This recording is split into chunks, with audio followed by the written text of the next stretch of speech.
morning, everybody. Whether you're on the East Coast, West Coast, or around the world, this is Coast to Coast. Got everybody in the house. How's it going, gentlemen? And now you're muted. Now I'm better. I'm tired. It was a long weekend. You know, the draft was a lot of fun. You know, we might as well start there. I mean, that'll dominate the show for sure. Thursday night, Philly gave another spanking to Pittsburgh via Dallas. Who would have thought that? Yeah. Yep. That was But it was weird, but I mean, it made out for Dallas and it made out for us. yeah. I think. You know what I mean? They say they're saying that he was probably the best wide receiver in the draft. Oh no, it was a great pickup, especially when another team is trying to pick them up as you're getting them. So that's always a little encouraging. So he was not falling to you in any way. Yeah, No, definitely not. I mean, it also makes you think that the AJ Brown thing could have some legs to it. There is no more. There is no more if. Yeah, It's when he gets traded. exactly. Yeah. That solved that. Now they are two different receivers. Obviously, this guy's a slot guy. You know where so that means one of the other ones, either Hollywood Brown or the other guys that they picked up here, is going to be the number 2 because Devontae Smith is going to definitely move to number 1. Yeah. Yeah. So.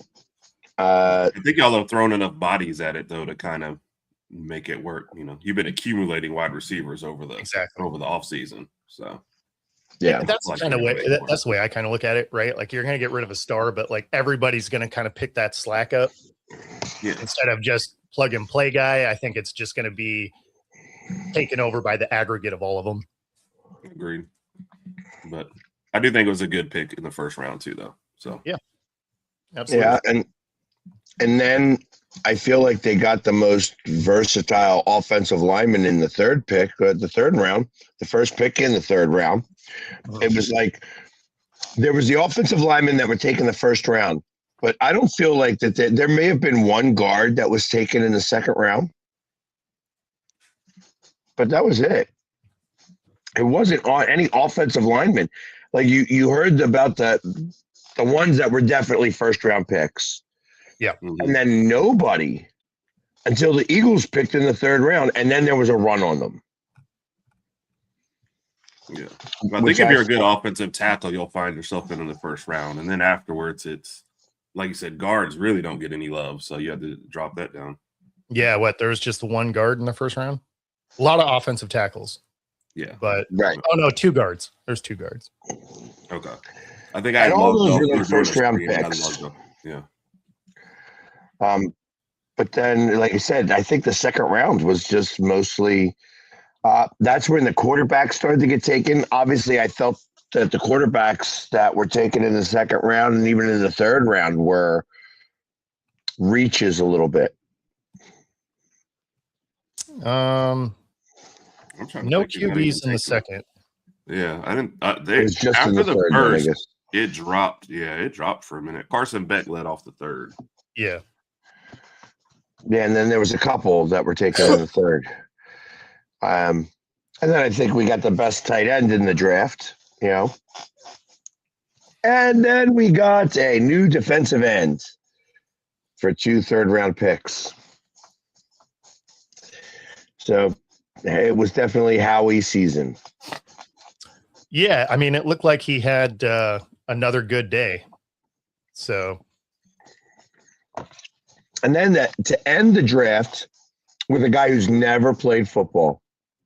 That was hilarious. Especially when you look at some of the other undrafted guys, and they were like, we would rather take a chance on this guy who's never done anything.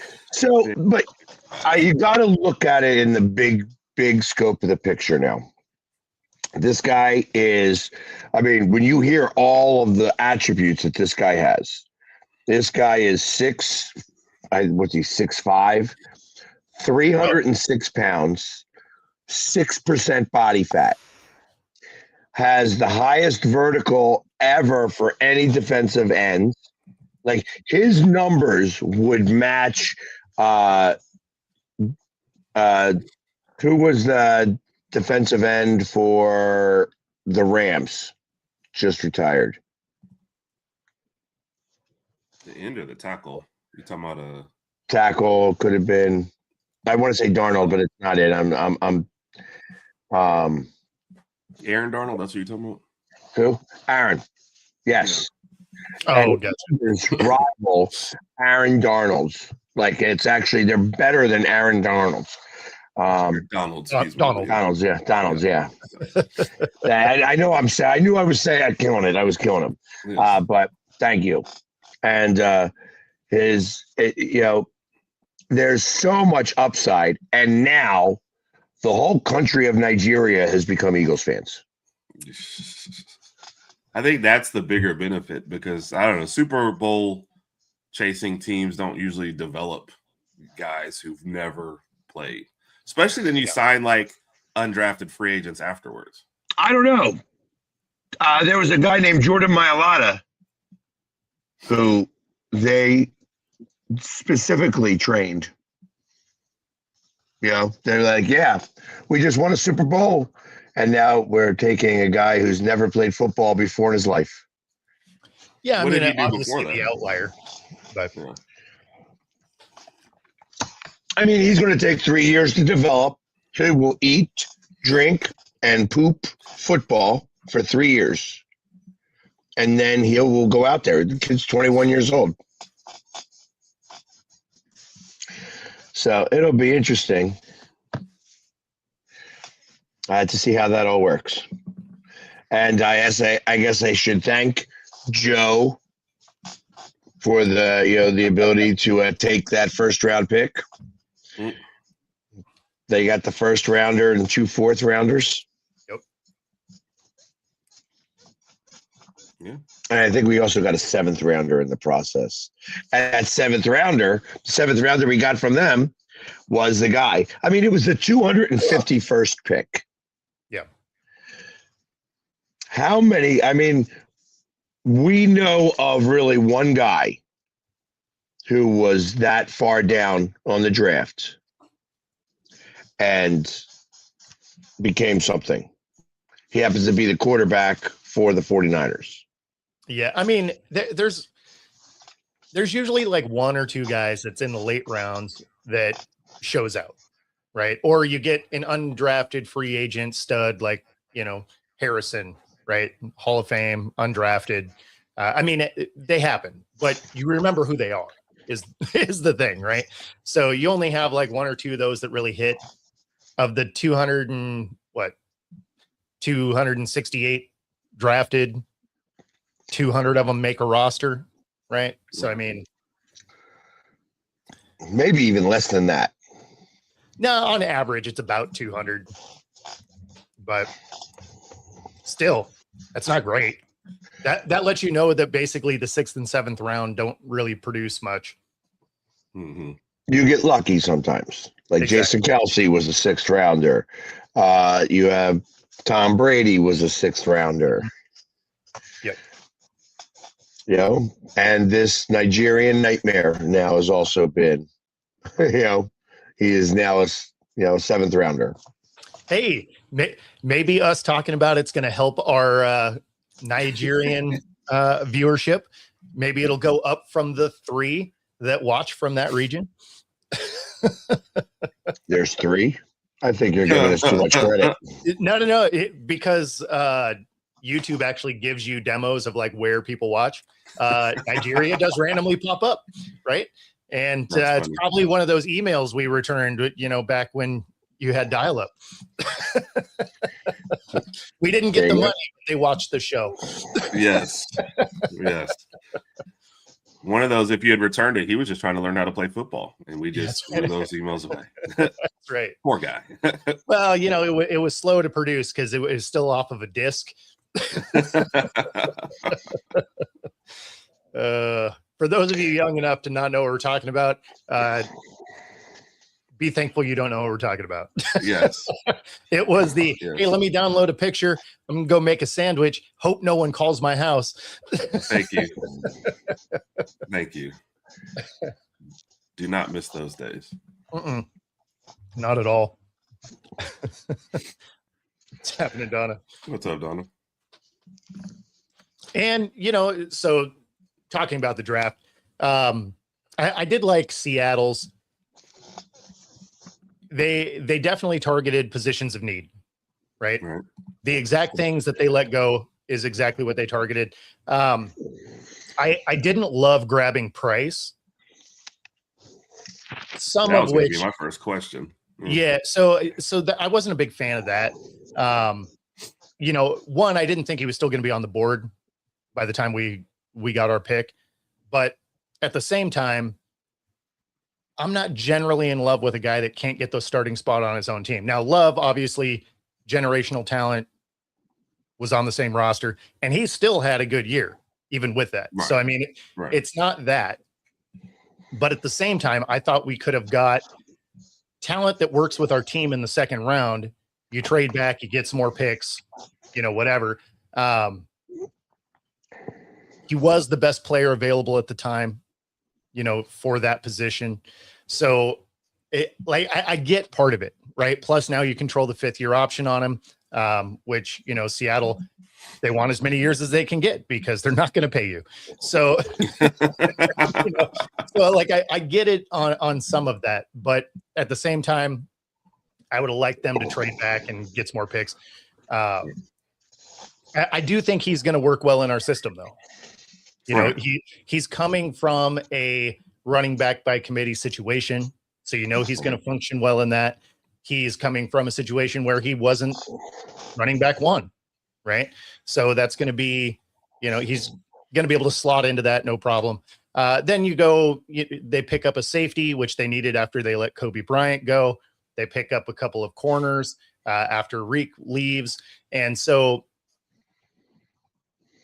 based on where they were picking, I do like what they did. Again, I would have been cool if they would have been able to get a couple more picks.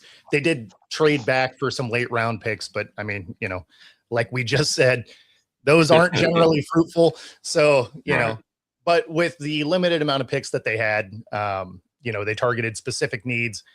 I always appreciate that. You get the best player, but you actually fill holes, as opposed to when they're just like, this was the best player. It's like, cool, but you didn't really need that. So, yeah. And Price also, he had chances to transfer and he decided to stay, knowing he would not be the number one back. So that kind of tells you the mindset. It's almost like he's like, look, I just want to be in the league as long as possible. So I don't need the extra miles and I have no problem with the timeshare. So, well, and he still had a year. It's not like he didn't put up yards and numbers. Like even with Love out there, he got enough carries that he still had a solid year back there. Yeah. Notre Dame was committed to running, and you don't find as many teams like that anymore. So, which I also think helped him to want to stay. He was like, look, quarterback always unproven here. Don't really know what we're getting. So we were going to run the ball. So, hey, the second running back in this system can eat plenty. So it was a good year. And I can see why they targeted him. Oh, that's rare. You get 2 running backs in the first round. They're both from the same team. That's still wild to me, no matter how you look at it. That lets you know how much they were destroying other teams in the running game. Yeah, if both your running backs get drafted. And in the first round. Like, that's even crazier. It'd be one thing if it was like a first rounder and then a 5th rounder. You're like, okay, fair enough. 2 first rounders, that's impressive. Yeah, no, absolutely. Especially in this day and age. So yeah, and I mean, Notre Dame won the national. No, they didn't. They did a real good run in the play. Oh no, they didn't. I mean, that doesn't mean anything. I mean, look at the Bengals. They had absolute race cars at receiver. Joe Burrow is, up for an MVP. They missed the playoffs. I mean, you can have studs on the roster and not go anywhere. Well, I mean, 2 years ago they were in the national championship, and then last year they were 10-2 and just barely missed. So it's not like they had a terrible year. Yeah, they just. Well, listen, I said the same thing about Ohio State. It seemed like all of Ohio State was picked in the first round, and I'm like, hey, from what I remember, they did not win the national championship. Yep. Yeah, So- but the draft isn't about the team. The draft is about the person. Yep. So, like, if you ball out and your whole team is awful, you can still get drafted. Yep. And Yeah, again, yeah, they, especially with college, you've got to stay 3 years. They won it 2 years ago. And then this last year, they had 2 losses. Both of those losses were to the teams that were in the national championship game. So it's not, it's not terrible. Just definitely a lot of talent. But we had talked about that, at the beginning of when we started this show. They paid for a huge, huge roster, won a national championship. There was going to be a lot of talent in there. So. Oh, for sure. Like, it's Joe's a Dallas fan. That's why he was happy for them to get Caleb Downs. Is that right? Yep. Okay. Yeah, no, I mean, the teams that are out there just shoving money around, that buys your ticket into the playoff, basically. Yeah, for sure. Right. So yeah, it was a very, it was a fun draft. It was, exciting to be there, as everybody saw. I mean, because it seemed like everybody knew that I was there, and everybody's like, "Oh yeah, we saw you more than." Great, awesome. So, your brother's team, though, like, what are they doing? Who's his brother's team? Yours, your brother's team. Oh, every time you say that, well, because he was talking, so I was like, oh, I keep getting confused. I mean, I don't know. Raj has given up on them. He didn't really even follow. When Proctor got drafted, he was like, okay, cool. What's the rest of it? I mean, do you remember this before the draft? There was articles that came out. Did they tell Malik Willis what they were doing, right? And then after draft, there was hey, did the Dolphins make a mistake with Malik Willis? Given that they're basically tore the whole team down and are still rebuilding. They're just in a clear rebuild, which does make you wonder why they signed a quarterback and they say this guy's our franchise future, but we're not giving him anything to work with. I mean, even before they let everybody go on this show, when they signed Malik, we're like, what are they doing? And now they kick everybody out of the building. They have kind of a weird draft. And I mean, I don't know that they have a clear picture of what it is they're doing. If they do, it's some like next level chess that the rest of us aren't playing, because you're looking at it from the outside, wondering why you're doing what you're doing. Yeah. I don't know, because I know. I thought they would start with defense and go, but I guess it's build up the line, especially since you've got Willis and A-Chain back there. But yeah, I don't know. Nick said he liked his team's draft, so maybe I'll have to take another look at Miami's. But I mean, I think they're in a clear rebuild situation. So had you not signed Malik Willis, everything else would probably make a little sense. So no, exactly. Yeah, I mean, you signed that, like, you already had quarterbacks on the roster. Getting rid of Tua, sure, but I mean, you had Zach Wilson, you had Ewers, like you had things you could have a bad year with already. You didn't need to go spend money for a quarterback to still probably fail because you don't have anything around it. Yeah. Well, I mean, not for nothing, but didn't the Browns also draft? I know they drafted at least one. Did they not draft another 2 quarterbacks? I thought they just got one. Okay. They kind of got one. Taylor Green, it was more of a runner than a thrower. And more, like, when you say that, and there's some guys you think might develop, like his combine was awful as a thrower as well. So I honestly don't know what that pick was. Yeah, well, and they got him in the 6th. It was weird. Yeah. So it's a tight end situation. It's a quarterback to tight end situation. It's something weird. You're in a position, if you're the Browns, to where you're already trying to develop 2 second-year guys. You're not spending any time with Green, and you're trying to put Watson as the number 1. Yeah. Like, Green's not going to get any development on this team because you have to spend so much time. You have to figure out if one of those 2 guys is the guy before a good draft class this next year. So, you mean Deshaun Watson, the greatest quarterback of all time? Yes, that's pretty much the greatest quarterback. That is the one. Yeah. Yeah. No, that guy right there, which will be a great mentor. I love Big Willie. Yes, I could will be see a great mentor to the two young guys too, I'm sure. based on Green's size, I could see them doing a Taysom Hill kind of situation with him. Right. Like gadget guy that can throw the ball, especially if the other team isn't expecting it, because he'll line up as a tight end a lot. Like I could see that type of gameplay out of Taylor Green, just because, you know, dude's 6'6". But yeah, as far as him being the quarterback there, I don't see that. That being said, it's the Browns. I mean, really, who knows? Right. He might start game one. That's what I'm saying.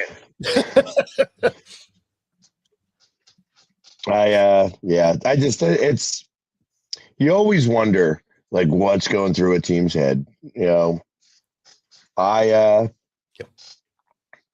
mean, I got to imagine, like, I would love to have been in the Pittsburgh draft room while they're on the phone with them and they're getting the, hold on 1 second.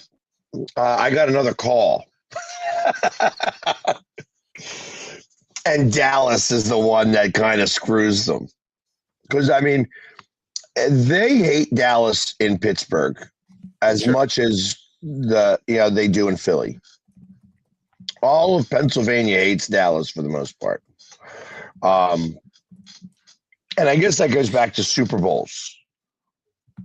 You know, when they would play each other in Super Bowls and such like that. But it's funny that Dallas is the one that played petty and called up the Eagles and said, "Hey, we know you like this guy. We'll trade you."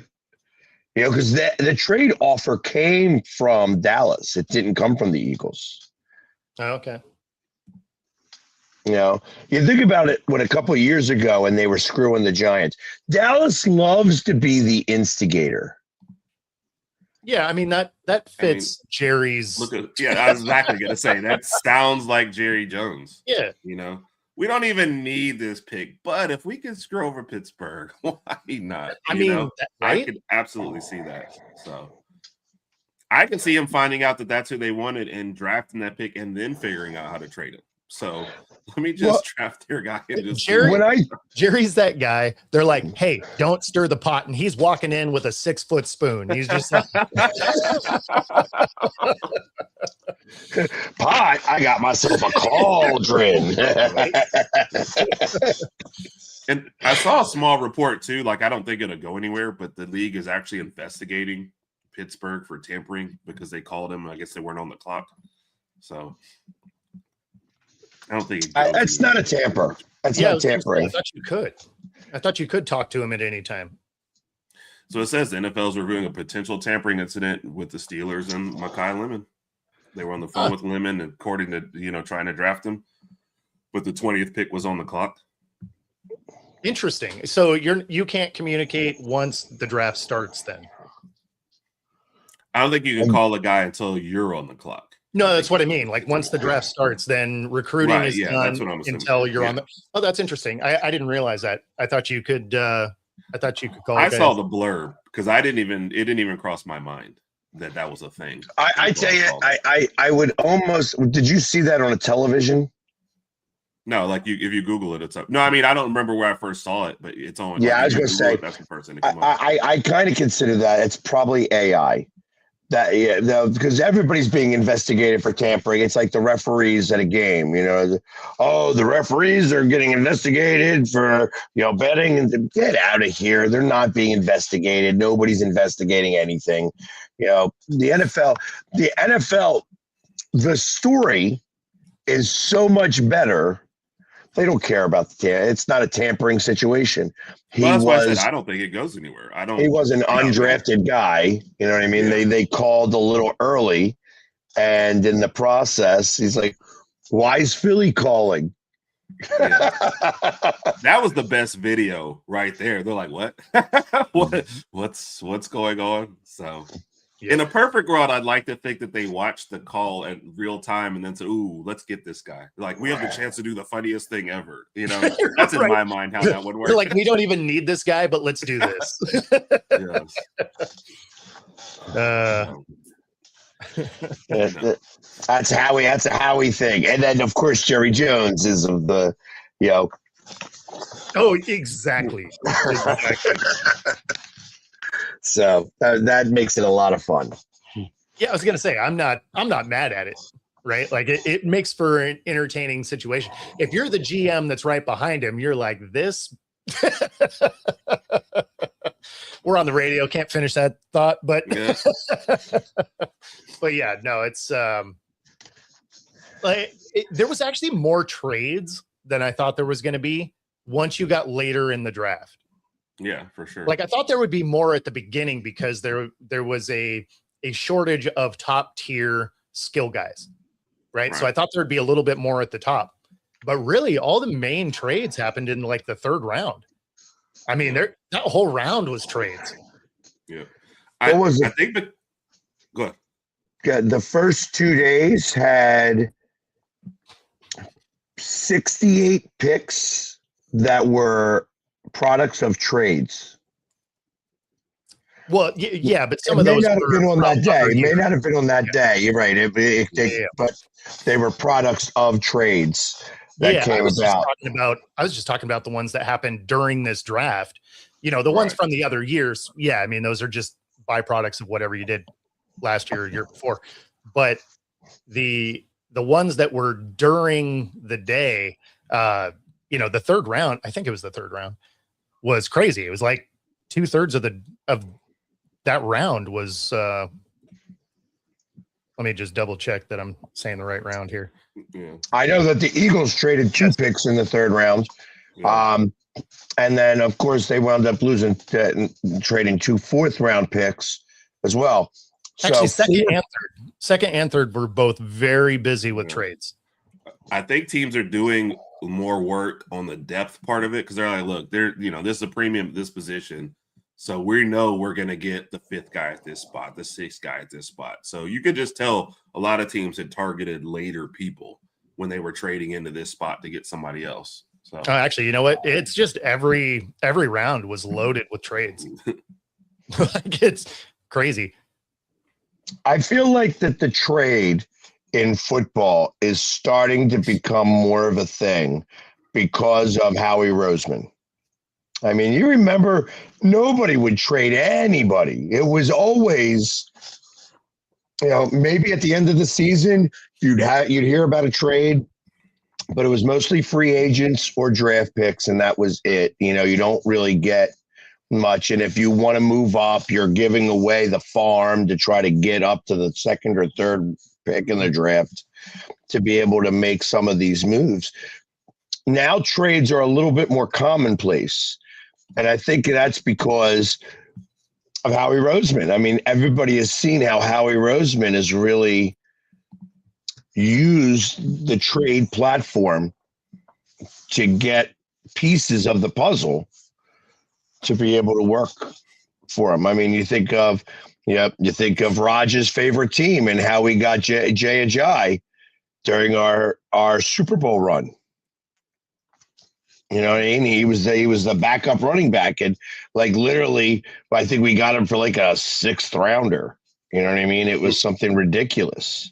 Mm-hmm. And then like that, there's been a lot more trades at the trade deadline where there never used to be anything at the trade deadline. You would never hear of anybody getting traded. So it's just a different NFL now.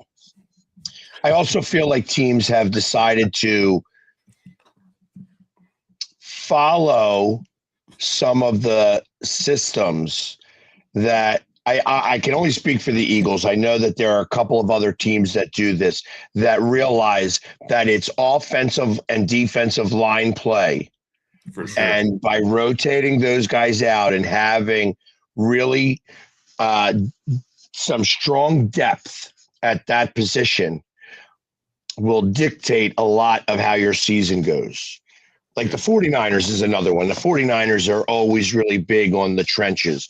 I mean, and I thought the 49ers were going to lose a really big piece in Trent Williams. Mm-hmm. Yeah, I was hoping that he would go somewhere else.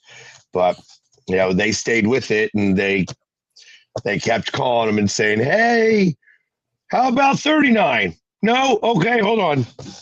How about 42? Yeah. No, okay, hold on. 44, 46. Just 50. give us a number. Winner. Yes, you know what I mean? Yeah. Yeah.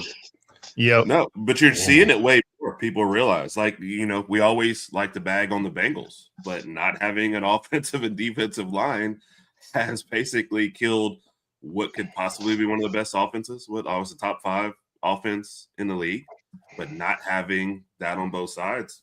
Well, and imagine it's a college thing, but that's how Miami got to the national championship game. They were the strongest at skill positions. Even sticking with the Bengals. Imagine the career Burrow could be having if he could stay upright every year. Yeah. Instead of missing half of every other year. Yeah. Yeah, this is, the problem though. I mean, you have the Cincinnati Bengals who spend money on 3 guys that have 38% of their roster, of their salary cap. Yep. And, all right, but nobody's going to protect you. And it doesn't matter that our offense can score 54 points. The other team's going to score 55. Exactly. Well, they got one defensive player now. Go do it all, buddy. First base Bugs Bunny, second base Bugs Bunny. Yep. Exactly. You got a sack. I also need you to get that interception at the same time. Like, don't know how you're going to handle it, but that's what I need from you. So I think also when you start seeing these running back by committees, people realize, like, look, if I get a great offensive line and 2 decent running backs versus going for a premium, I can still do just as well. So. Well, actually, to your point there, we had an MVP in Seattle that was largely done because of the offensive line there, because Sean Alexander, not behind that offensive line was very average, right? And anytime he wasn't in, and we had Maurice Morris in there, which was not a guy that outside of Seattle, you probably know his name. He had great numbers because the left side of that offensive line was insane. And then you had a fullback that paved the way. So, I mean, anytime Morris was in for, a couple of touches, he still had great yards. So, didn't he go to Washington afterwards? Maurice Morris? Yeah, he was. No. Sean Alexander did. I know, but didn't also Maurice Morris? No. Yeah, I thought that name sounds familiar to me, but not from Seattle. But maybe it was Seattle. A long time. He was in Seattle a long time. Okay. But yeah, Sean Alexander went there. It was like Mercury Morris, right? That was, they called him Mercury? No. All right. Maybe I'm thinking of somebody different. Yeah, that sounds like it's probably a different guy. But yeah, no, it's yeah, but I mean that's always the thing is, Sean Alexander, he wins the MVP that year. But when your first contact is 6 yards downfield, yeah, I mean, you're going to put up some numbers. Yeah. That's the way it works. Yeah. Yeah. Hey, listen, how do you think that, Saquon ran for 2,000 yards? Yeah. It's like, that's because he wasn't getting hit until he was in the in the secondary. He was getting past that first wave and getting hit. Yeah, it's crazy. It's a lot easier to get out of the clutches of a guy that is short weight, right? As opposed to a 300-pound, 6'5" Samoan guy. Yes. Consequently, the offensive line wasn't good last year, and Saquon just barely got over 1,000. Yeah. Yeah.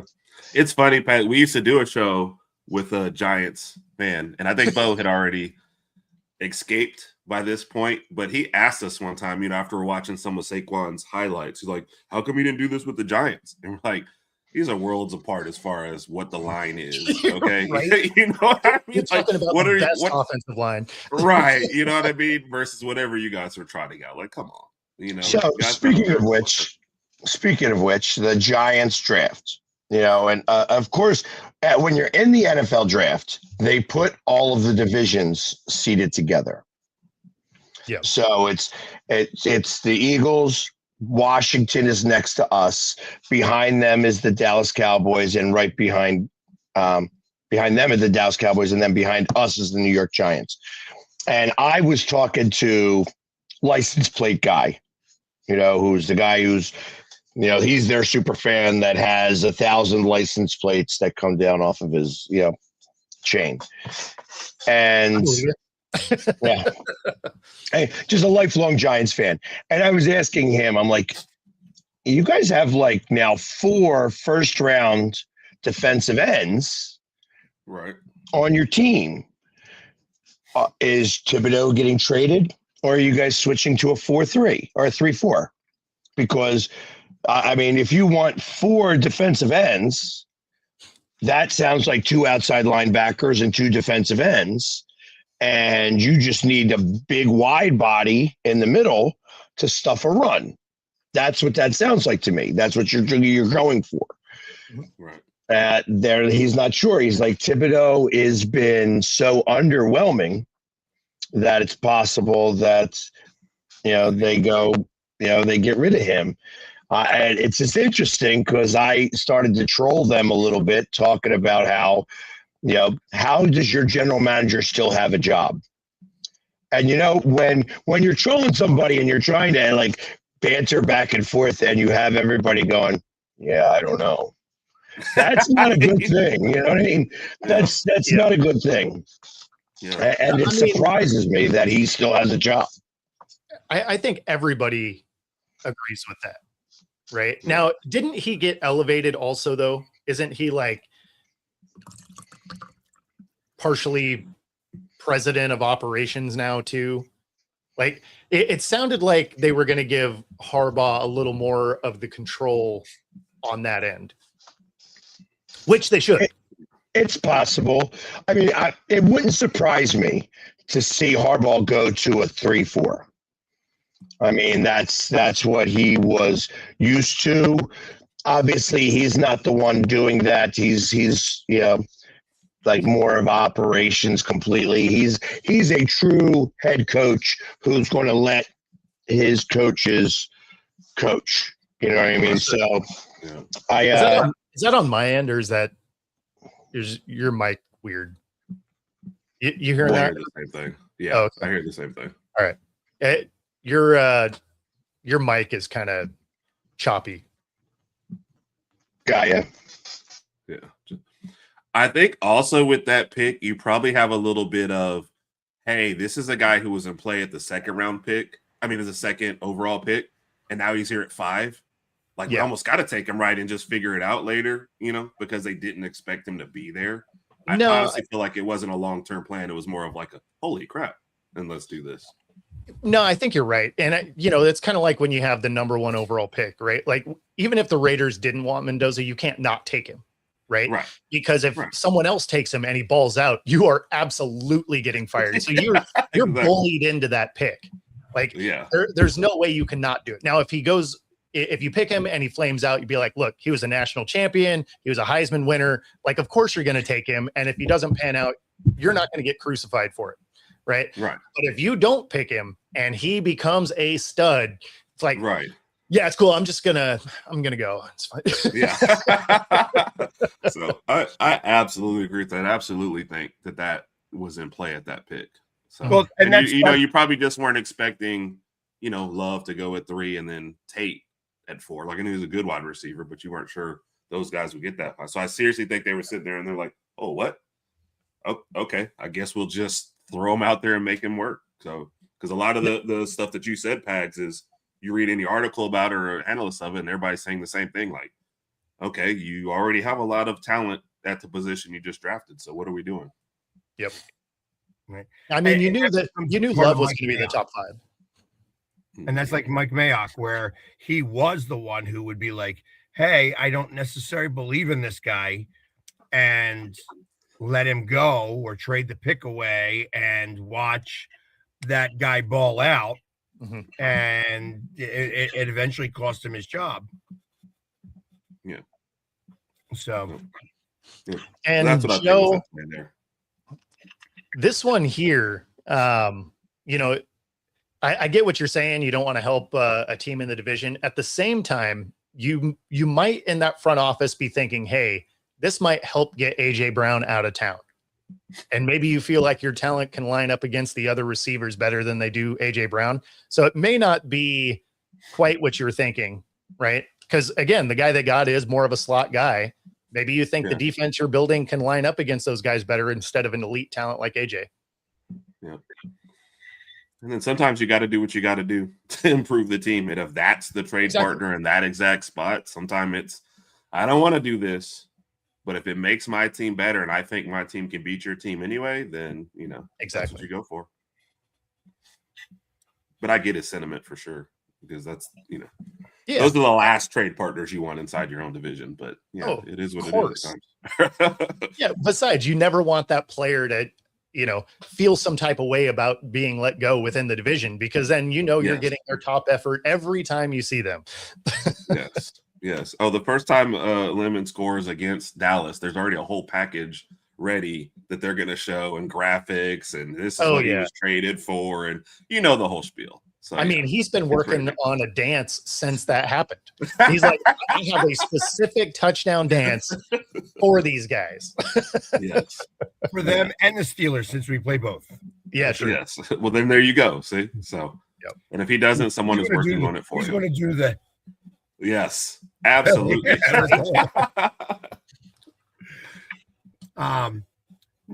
I got to switch it up because we do have other sports. We spent 40 minutes. I knew we'd have the crux of this show talking about the draft, but that's why I started it with saying the draft would dominate this show. Obviously, we're going to talk more about it during the week, but yeah, I mean, we have playoff basketball and hockey going on. Right. So I think that just to talk very briefly, I am going to be heading out to Pittsburgh. I am wearing my Flyers gear. It's, I think we finished the job tonight. I know on Saturday, I know that I was reading somebody thought that Dan Vladar is a little hurt. Obviously Dan Vladar did not have his best game. He had one, puck that went off of his glove and in the net. And then another puck where he was trying to, just play it, and he got caught out of position. That's what I kind of believe really occurred in that game. And I expected him to get one. I expected him to get one anyway. Like, I didn't think you were going to. I feel like the Flyers learned a lesson here. You can't take your foot off the gas. And they needed to learn that lesson specifically in this series, because you can't learn it in the next series. Yeah, because Carolina already went through, huh? So they're waiting on you. Huh? Yeah, so that's exactly it. And I like the fact that they're waiting. I want them rusty. Does that mean I want the Flyers to lose this game? No. I do not want them. No. I do not want them to go to a 6 game, because that's giving a bad team hope. And you start squeezing the stick a little bit more. So I don't want that to occur. Yeah, you never want to breathe life into an opponent. Take them out while you can.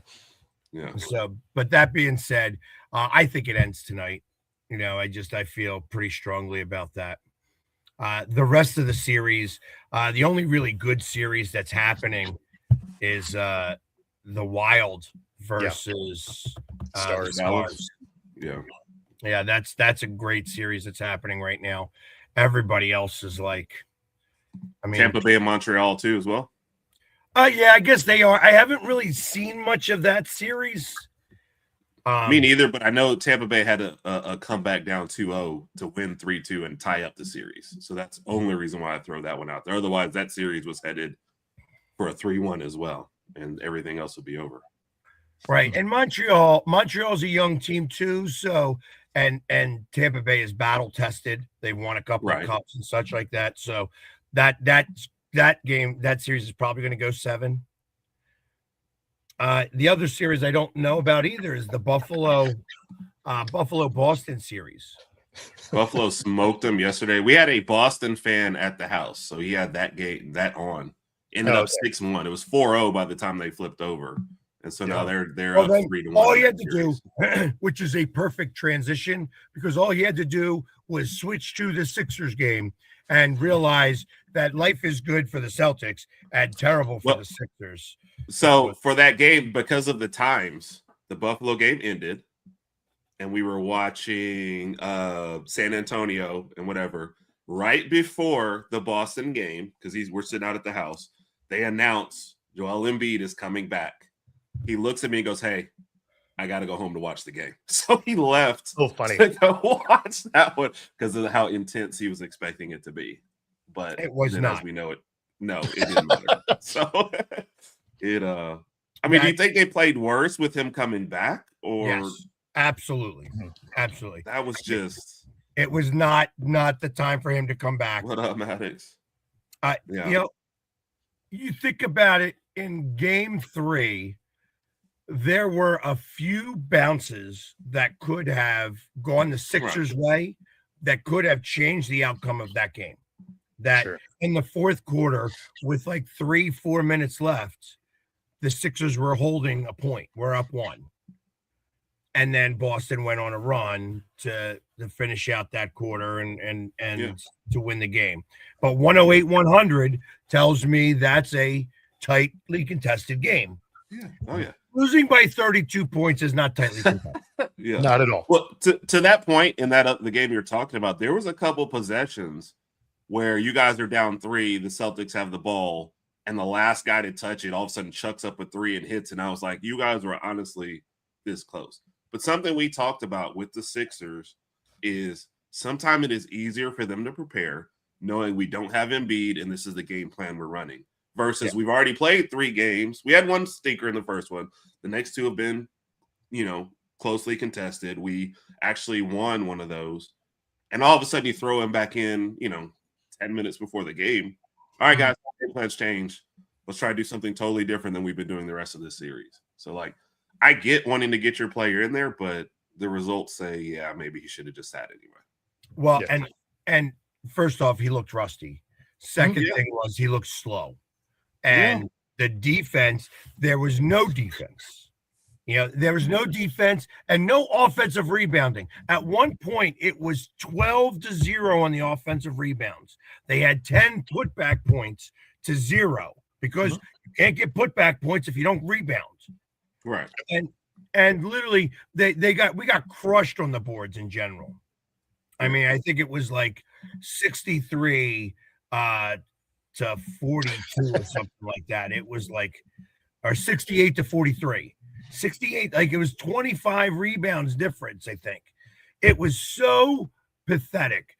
And the other thing that I noticed is that with 51 to 30, with Embiid on the floor, I watched Paul George have to help defend. Yep. So he comes in, leaves his guy open, and that guy scored all the points. He was the guy killing us from Boston from the 3-point range, right on the corner. Bang, swish. He could sit there, eat a sandwich, scratch his butt a little bit, and then put the ball up, and nobody was still in his face. You know what I mean? It was that much of a mess. And it is what it is. I knew that the Celtics were the better team. Right. I was surprised to see the Sixers 1-1 in Boston. It'll be a surprise if they win this next one to come back to Philly. I think Boston closes this out, tomorrow night. I don't see a reason not to. Yeah. And you also lose Andre Drummond in there. So you have Embiid. I mean, he did get 10 rebounds, but I feel like at his size, 10 rebounds you can get by accident. But then Drummond leaves too. That gets you killed on the board. So he led the team in points, rebounds, and assists, but you just kind of like VJ Edgecombe doesn't have a good game. And you just kind of see they get more Embiid-centric versus spreading it out. Kelly Oubre has 2 points in that game. And I know that's not a big name, but he was playing better and getting more shots up when Embiid wasn't out there. So and that was another thing I noticed. Not Drummond did come back. So he was hurt and he was out for a little while, but he did come back and play. But I think I'd way tuned it off by the end of that. I mean, that makes sense. You were right to do so. It was over. But what I did notice is that when they put in his replacement, and Joel is still out. They got more points in the paint at that time. They kept feeding him, and he just kept laying it up. They feed him, lay it up. And it was like, wow, maybe, just maybe, if you can test their threes and they're not hitting 3-pointers at 48%, and you go down and you feed in the paint and you get 2 points each time, if you score two 2-pointers to every one of their 3-pointers, you win the game, because 4 is always greater than 3. Yes. Just I was curious what the plus minus was for Embiid. He was a minus 25. Yeah. That's rough. And led the team in points, rebounds, and assists. So what did that tell you? Like, the whole game plan changed. Yep. He got his. The stats will look great, but the team performance is just kind of out the window. And VJ especially Edgecombe, given the last 2. Edgecombe felt lost the entire game. There was no. It became the Embiid and Maxey show. Yep. So 3 guys are over here. You have 2 guys over here. And not for nothing, Embiid just doesn't have it like that right now. He doesn't have it. You know, I was hoping maybe that in the process he may have like hurt his knee or something, and that they sit him for game 5. Hey, we tried to do this real quick. You're still hurting a little bit. You know what I mean? Let's get you at 100%. Let's see if we can win this series and get you at 100%. Let's see if we can get another game. I mean, at this point, what would be the point of that, though? If you were to go there and you sit him and win game 5, why would you bring him back for game 6? Oh, no. You wouldn't. I'm just saying, like, He means gets another game for the team, not for Embiid. exactly. Yeah, not for him. Yeah. No. We got another game. You should still sit. You should watch on the couch. Yes. You know. So We'll see about that. And then, of course, I would be remiss if I didn't mention, hey, the Mets had a 13-game losing streak. Phillies are like, hey, we should try to do you one better. And they didn't quite make it. You know, they only lost 10 in a row, but they came back after winning that one game in extra innings and said, yeah, we are still going to stink. Yeah, that turns out that winning, not a fan. And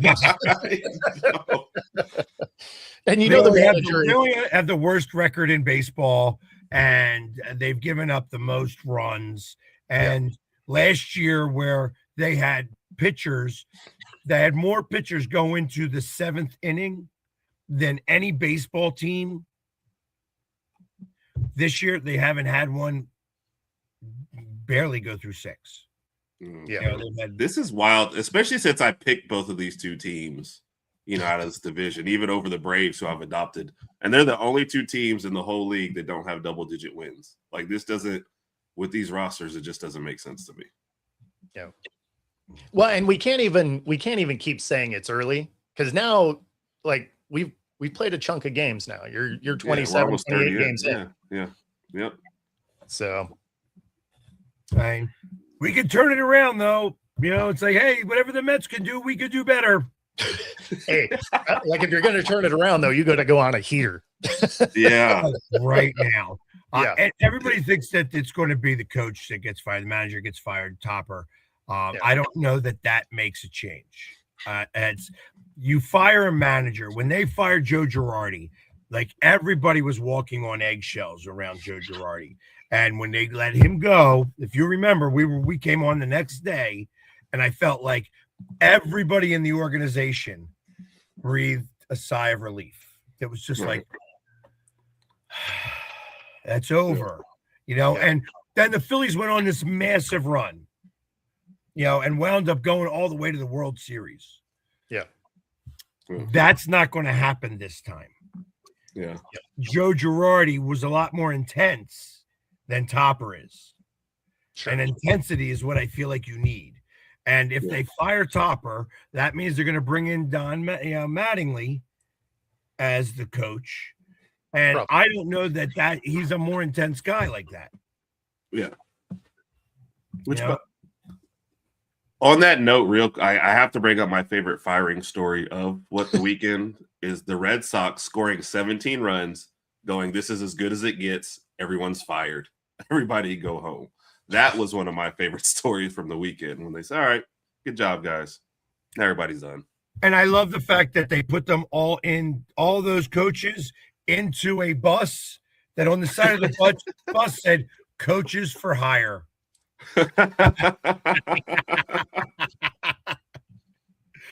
that was a meme. Yes. I mean, they've been awful to start, so I get it. But it was funny after waiting for a performance like that. So yeah, we realize it doesn't get any better than this. So goodbye. Since we're on baseball, and my fan base was super mad when I said Cal was going to come back down to earth and be like a 35 or 40 home run guy, which still isn't a bad year, but it's not going to be 60. You know what he's on pace for? 36. It's funny how some fan base, because my fan base does it, they don't like realism. If you say, "Hey, I don't think this is going to be the greatest thing ever," people are like, "What?" Like, sometimes it's just not going to be, I don't want to lie to you. No, it was funny because they're like, "No, he's just going to hit 60 every year from there." It's like, that is not how that works. Unless your name is Judge, right? Because you are 6'7" and just a mountain of a human and foul tip home runs. Everybody else, you got to earn those things. Yes. So, yeah. Sure. But no, it was funny because, my fan base was super mad when I said that. And here we are. Yeah. He's got 6. We're 27 games in. Yeah. It's like it was kind of predictable. I don't know. I think what do they have? 36 games that they play in preseason, in spring training, especially with the world Baseball Cup or whatever it is, the baseball, World Classic, whatever. They are. I'm going to give them that 8 more games to see if they can start to pull it together to be able to start to play the regular season. Every team wins 60. Every team loses 60. It's what happens with those other 40. And you got to hope that there was not some of those 40 that wound in the first 40. Oh, is that what you guys are doing? You're just racing to 60 so you can start turning it around? No. I'm just saying that there's a saying in baseball that every team wins 60 and every team loses 60. If we get to 60 losses fastest, listen, there's a reason why that the team, the Phillies, have more losses as a franchise than every other franchise in everything. It's at everything. Well, I mean, it makes sense. They play more games per year than everything else. So, I mean, of course, that part's going to be true. Right. But so, like 12,000 losses. They have 12,000 losses. We have a record of under like 400, I think, in general. It's even with as well as we've been playing, we'd have to play like that for about another 20 years to get that close.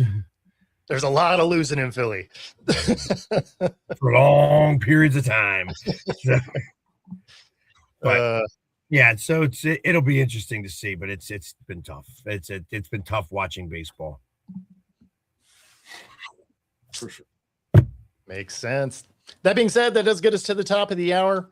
If you've been listening on the radio, 97.3 ICU, we do have some smooth jazz headed your way. And of course, if you're on every other platform, like and subscribe, helps us bring our stuff to you. Otherwise, we'll see y'all tomorrow. Have a good one, everybody. Peace.